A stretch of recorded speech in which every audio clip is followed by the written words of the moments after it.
시청자 여러분 안녕하십니까. 상쾌한 아침입니다.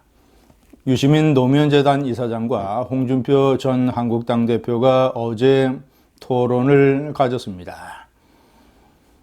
역시 제가 예상한 대로 유시민은 그 교원 영색으로 적지 않은 젊은이들이 빠져들 수 있는 덫을 걸었습니다. 저는 제가 왜 유시민에 대해서 자꾸 얘기를 하고 경고를 하고 그를 비판하느냐. 유시민 자체가 문제가 있는 것도 큰일이지만 많은 이 생업에 바쁜 일반 시민들, 그리고 20대, 30대, 40대 전교조 교육을 받고 당시에 이 좌파 정권의 많은 영향을 받아서 한국의 현대사와 북한 문제에 관해서 제대로 된 인식을 갖지 못하는 그런 사람들이 유시민에게 속을 수 있기 때문입니다. 자, 더 많은 사람이 유시민에게 속으면 속을수록 우리 한국 사회의 불행 아니겠습니까? 제가 얘기하는 논리는 이렇습니다. 유시민은 한국 현대사와 이 국가의 정통성, 이런 이 우파와 좌파의 가치, 이런 면에서 대단히 경박하고 왜곡된 사고방식을 가지고 있다. 그런데 그의 지명도 또는 이 세치혀를 놀리는 솜씨, 이런 걸로 인해서 다중의 무방비 상태의 군중에게 덫을 놓는다. 그런데 불행하게도 이 덫에 걸릴 확률이 높은 사람들이 적지 않이 있다. 때문에 유시민의 이 덫놓기 작업을 막아야 된다. 이것이 한국 사회에 끼치는 해악을 줄이는 것이다. 이것이 저의 논리입니다. 어제 유시민이가 내건 대표적인 4개의 덫을 제가 소개를 해드리고 있습니다. 그리고 이것이 왜 이 순진무구한 20대, 30대, 40대의 많은 유권자들이 덫을 경계해야 되느냐, 절대로 걸려서는 안 되느냐, 이 점을 제가 강조해 드리겠습니다.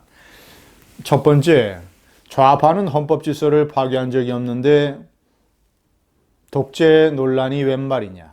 최근에 불거진 문재인 좌파 독재 논란을 거론한 것입니다. 자, 이것은 독재라는 개념을 또 교묘하게 포장하고 호도하는 것입니다.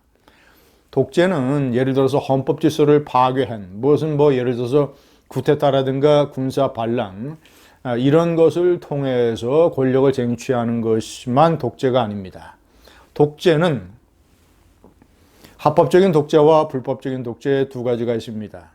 어떤 수단을 쓰든 간에 독재라고 하는 것은 자신의 권력욕을 위해서 삼권분립이라든가 언론의 자유라든가 법과 질서, 이런 자유민주주의 체제, 한 사회 체제의 핵심적인 요소를 유린해 가면서 교묘하게 합법적 또는 불법적인 수단으로 자신의 공동체를 통치하는 것, 이것이 독재입니다.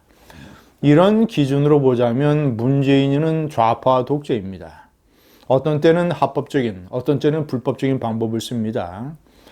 불법적인 것은 예를 들자면 헌법 유린, 제가 여러 차례 강조하는 것처럼 판문점 선언, 평양 선언, 군사 합의서 3가지가 헌법과 관련법에 따라서 국회의 동의를 받도록 되어 있는데, 이를 생략한 것, 삼권 분립을 무시한 것, 헌법을 파괴하는 것. 자, 이것이 명백한 불법적인 독재의 대표적인 예입니다. 합법적인 독재, 교묘하게 이 좌파 성향의 과거 정권의 인사들을 전부 다 내쫓으면서 교묘하게 좌파 성향의 사람들을 공영방송의 수장에 다 앉힌 것. 그래서 수장 또는 경영진 또는 보도국의 간부, 이런 사람들이 전부 다 좌파 성향이 일색이 되도록 공영방송 시스템을 장악하는 것. 그래서 언론의 자유를 크게 훼손하는 것. 완전히 문벼천과 물개박수 언론으로 만들어버리는 것. 세 번째, 법과 질서의 문제. 역시 불법은 아니지만 합법적으로 해야 되는 의무, 법과 질서를 확립하기 위한 공권력의 강력한 집행, 이런 것을 방기함으로써 민노총이 법과 질서를 유린해서 이 사회를 문재인이가 생각을 하는 좌파적 가치의 사회로 기울게 만드는 것. 자, 이것도 또한 합법적인 공권력 행사를 일부러 방기하고 포기하는 것. 이것도 독재의 하나의 수단이 되는 것입니다. 이것이 유시민이가 내건 첫 번째 덫에 대한 반박입니다. 두 번째, 이승만 박정희가 자유를 세게 탄압한 것을 보수도 이젠 시원하게 인정해야 된다. 이것은 아주 달콤하고 위험한 덫입니다. 저 덫에 빠지는 보수 우파에 많은 사람들이 있을 수가 있습니다. 중도는 말할 것도 없고, 저것은 일부 보수 세력이 취하는 잘못된 어떤 중도적인 입장을 슬슬 꼬셔서 하나의 지배적인 이론으로 내세우려고 하는 어떤 하나의 덫입니다. 제가 왜 일부 보수 우파들의 잘못된 논리를 얘기하느냐. 혹자들은 이렇게 얘기를 합니다. 이승만 박정희 대통령이 건국과 경제발전에 대단한 공을 세웠다.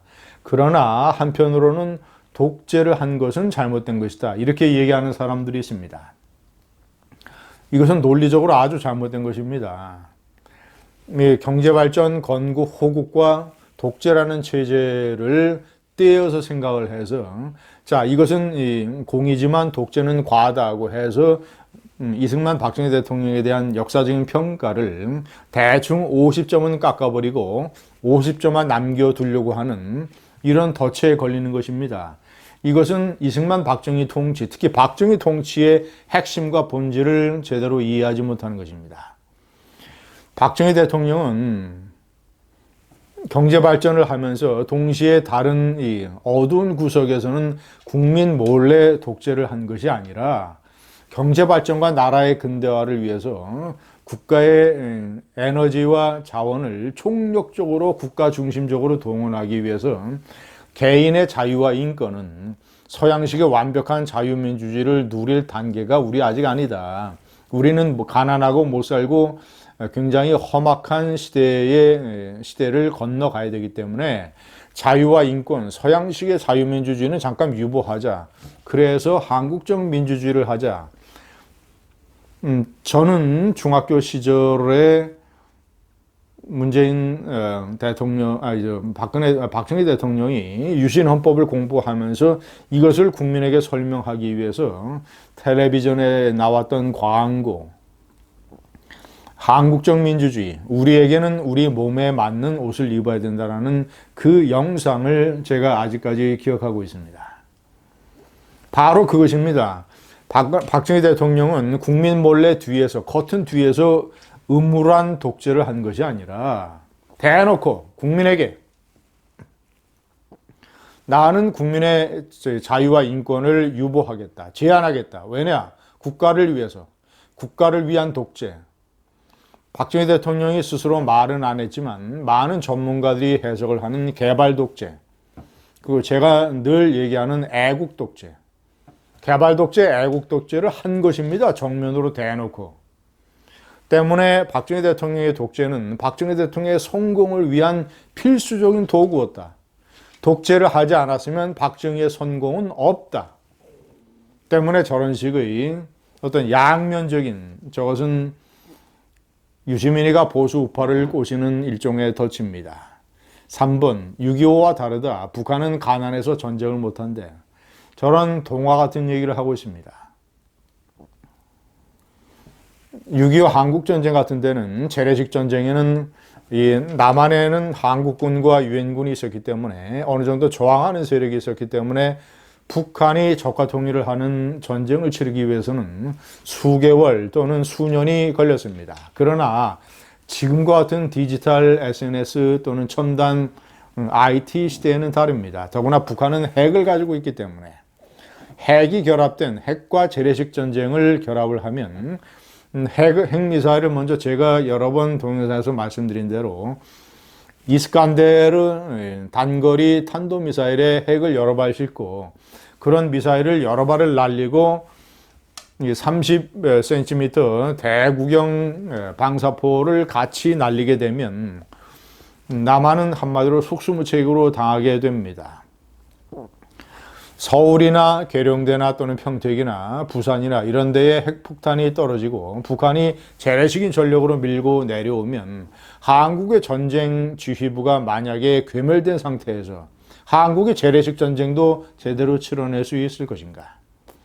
때문에 북한은 핵무기와 결합을 시키면 단기 속전속결로 끝내려고 하기 때문에 중국의 어떤 재래식 연료나 식량 이런 것의 원조 없이도 현재 비축하고 있는 식량과 연료만으로도 단기간에 자신들이 생각하는 적과 통일의 전략적 목표를 이룰 수 있다고 판단할 수가 있는 것입니다. 3번은 그래서 논리적으로 틀린 말입니다. 4번, 거래 조건이 맞으면 북한은 핵을 포기할 수 있다.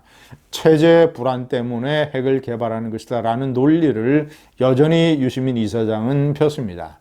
이것도 많은 젊은이들에게 일종의 덫이 되고 있습니다. 절대로 그렇지 않습니다. 북한은 핵을 어떠한 거래 조건의 대상으로 핵 포기를 협상하고 거래하는 것이 아니라 이미 핵 보유국이 되겠다고 마음을 먹어놓고 절대로 이 핵 보유국이라고 하는 국가 노선은 김정은이가 절대 바꾸지 않습니다. 아니, 바꿀 수가 없습니다. 왜냐?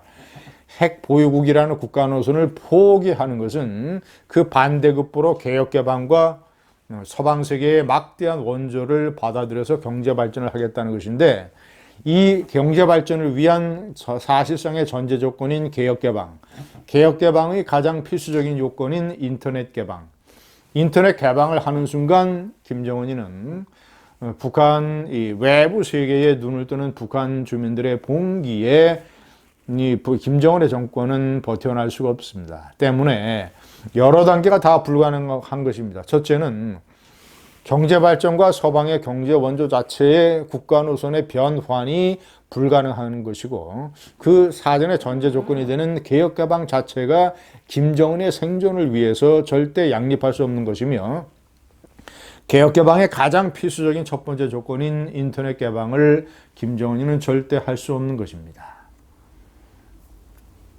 시청자 여러분, 유시민이 계속 던지는 덫, 이 덫에 무고한 20대, 30대, 40대, 그리고 생업에 바빠서 이런 역사적, 정치적, 군사적인 문제에 관해서 관심을 기울일 여유가 없어서 덫의 무방비 상태로 노출될 수 있는 그런 사람들을 지키기 위한 저의 노력은 계속될 것입니다. 감사합니다.